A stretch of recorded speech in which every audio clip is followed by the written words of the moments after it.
Congratulations to the New York Knicks for taking care of business last night, defeating the San Antonio Spurs to win the NBA Cup, the Emirates NBA Cup, that is. And it was a good win, a significant win. But I don't think the New York Knicks fans should be celebrating winning the cup. Now you go over Twitter, there's people like saying, "Hey, the Knicks won the first real actual championship since 1973." If you count the NBA Cup as a championship, I don't. But I have higher expectations for the New York Knicks coming into the season. Many people said, "Hey, it looks likely that the New York Knicks can go to the finals," and I think they can go to the finals based on the roster they built, the coaching change they made over the offseason, going from Tom Thibodeau, I should say, to Mike Brown, and the fact that you look at the current landscape of the Eastern Conference, you see a team like Detroit, who's the number one seed, elite defense, Kate Cunningham, one of the best guards in the game. They don't have the playoff experience quite like the Knicks. Toronto, Orlando, two really young teams. They're probably going to be in the Knicks down the line in the Eastern Conference. You got Glorilla sideline at Toronto Raptors games. You got Drake there sometimes. Three Eyes killing. You got Orlando with Paolo, Franz, Desmond Bane. It's a really fun team, but the New York Knicks are more experienced, older group who I think can beat them in a 7-game playoff series. We don't know what to expect from Boston. We don't know what to expect from Toronto. Not Toronto, I should say Philly, who, Joel Embiid, Paul George, they missed a lot of time due to injuries. What will they look like come spring? Those are massive question marks. The Miami Heat are also in that mix too. Don't want to count out Spoelstra and the Heat too. And big question with the Bucks with Giannis Antetokounmpo. I think any time for the Knicks to win the Eastern Conference, you do it now. You do it this season. My real thing that I want to see for the New York Knicks is how do they stack up against the best teams in the Western Conference? How do you look against the Denver Nuggets with Jokic? How do you look with the Los Angeles Lakers with Luka Doncic? How do you look against Ant-Man and the Timberwolves?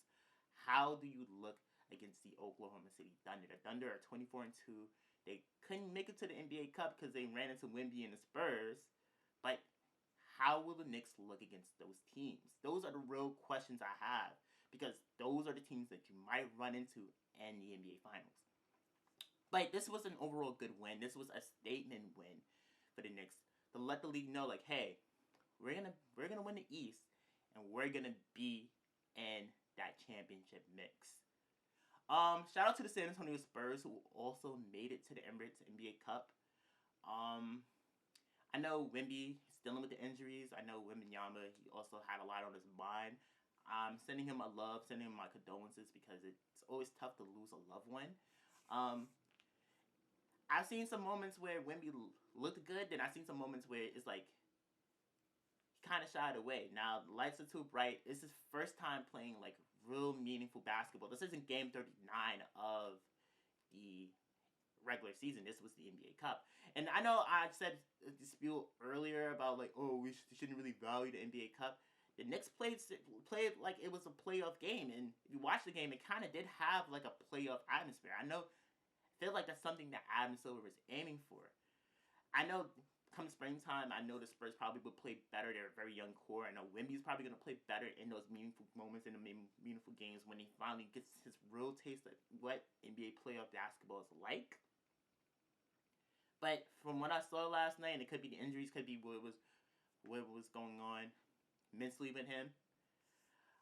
He didn't really have that great of a game. Steph Castle looked really phenomenal. He looked really awesome with the playmaking and the scoring. Dylan Harper looked really good too. I love that three-headed guard rotation they have down there in San Antonio. The Spurs are gonna be good, man. This Spurs team is gonna be really good down the line. Lots of reasons to be excited about it if you are a San Antonio Spurs fan. I'm gonna switch gears to football. People are saying the Kansas City Chiefs are done. The dynasty's done. The dynasty is over. Let's pour one out for Pat Mahomes. Rest up. He got the ACL injury. It sucks to see one of the generational quarterbacks, not just best in the game, but generational quarterbacks, deal with such a gruesome injury. Sending him my love also. I love watching Mahomes. The game is fun when you have a quarterback like Mahomes just laying it down the field. But this Kansas City Chiefs dynasty is not over. I don't think it's over as long as they still have Mahomes, and long they still have Andy Reid. I know Andy Reid is like damn near in his 70s, so he's probably pondering retirement. It's not over. Could things look different down the line? Yes. Yes, this Chiefs team is going to have to make some massive changes throughout this offseason. We've seen many times throughout this season where the regular names that you know, Travis Kelce, for example, weren't able to make the plays that they usually make when they were winning those championships. And that, to me, is very concerning. I think what the Chiefs can really benefit from is a really solid offseason. Really, really good offseason. Like, Mahomes, heal up. Let's go rebuild the offense. Let's go get some new weapons. Let's go get some younger guys to kind of line up with Mahomes' timeline. And let's just redo this thing. The Chiefs are always going to be in that mix, and we should never count them out. That was good.